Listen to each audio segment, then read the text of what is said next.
যখন আমাদের ভিতর থেকে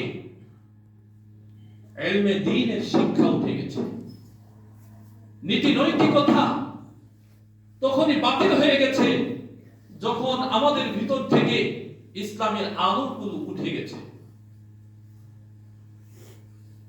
ইমানদার মুমিন ব্যক্তিরা আমাদের কাছ থেকে বিদায় নিয়েছে, আলেম লোক সকল আমাদের কাছ থেকে বিদায় নিয়েছে।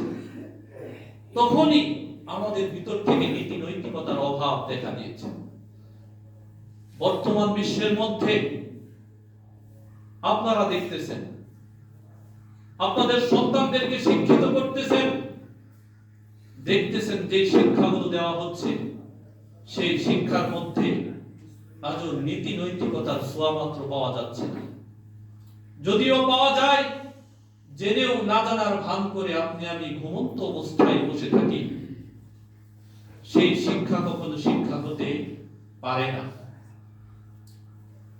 যে শিক্ষায় শিক্ষিত হওয়ার পরে একজন সন্তান তার বাবাকে চিনে না,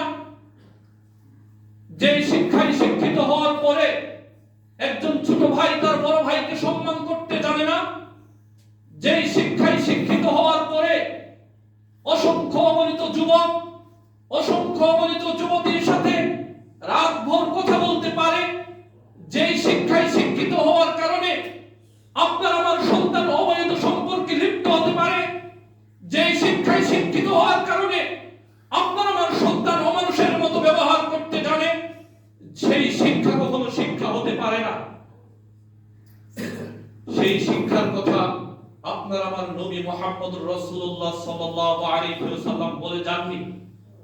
সেই শিক্ষা লওহে মাহফুজ থেকে আপনার আমার রব মহাগ্রন্থ আল কুরআন সেই শিক্ষার জন্য নাযিল করেনি। ওই শিক্ষাই তো আপনাকে বলতে বলেছে, ওই শিক্ষাই তো আপনার সন্তানকে শিক্ষিত করতে বলেছে।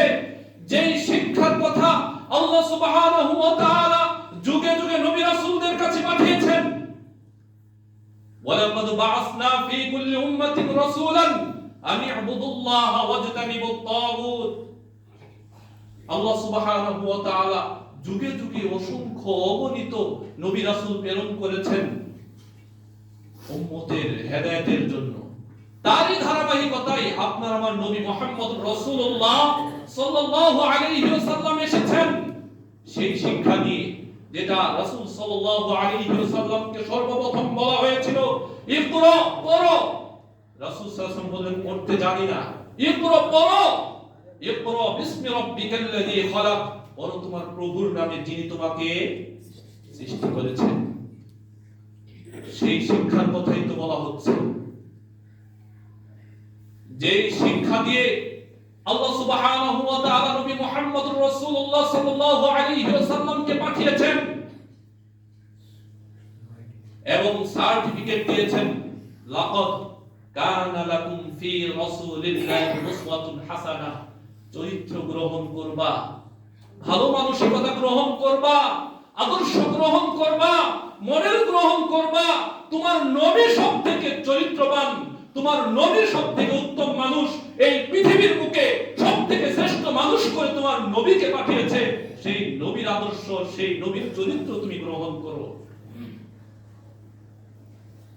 তোমার চরিত্র কেন একজন খেলোয়াড়ের মতো, তোমার চরিত্র কেন একজন নায়কের মতো, তোমার চরিত্র কেন একজন নর্তকীর মতো? এটা কখনো মুসলমান সমাজের মুসলমান সন্তানদের চরিত্র হতে পারে না। মুসলমানদের চরিত্র তো সেটাই যেটা আল্লাহ সুবহানাহু ওয়া তাআলা নবী মুহাম্মদুর রাসূলুল্লাহ সাল্লাল্লাহু আলাইহি ওয়াসাল্লামের ভিতরে দিয়েছেন। আয়েশা রাদিয়াল্লাহু তাআলা আনহার কাছে জিজ্ঞাসা করা হলো, নবী মুহাম্মদুর রাসূলুল্লাহ সাল্লাল্লাহু আলাইহি ওয়াসাল্লামের চরিত্র কেমন, তিনি কেমন মানুষ ছিলেন?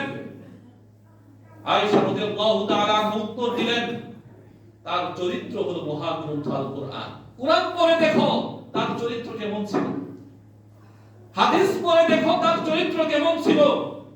এক কথায় উত্তর দিয়েছেন, সেই চরিত্র, সেই আদর্শ আমাদের ভিতরে আনতে হবে, তাহলেই নীতি নৈতিকতা আদর্শ আমাদের ভিতরে আসবে এবং দুর্নীতি, রাহাজানি, সন্ত্রাসীবাদ চুরি ডাকাতি ছিনতাই যত রকমের অপরাধ রয়েছে বিশ্বের মধ্যে সেগুলোকে সংস্কার করা সম্ভব।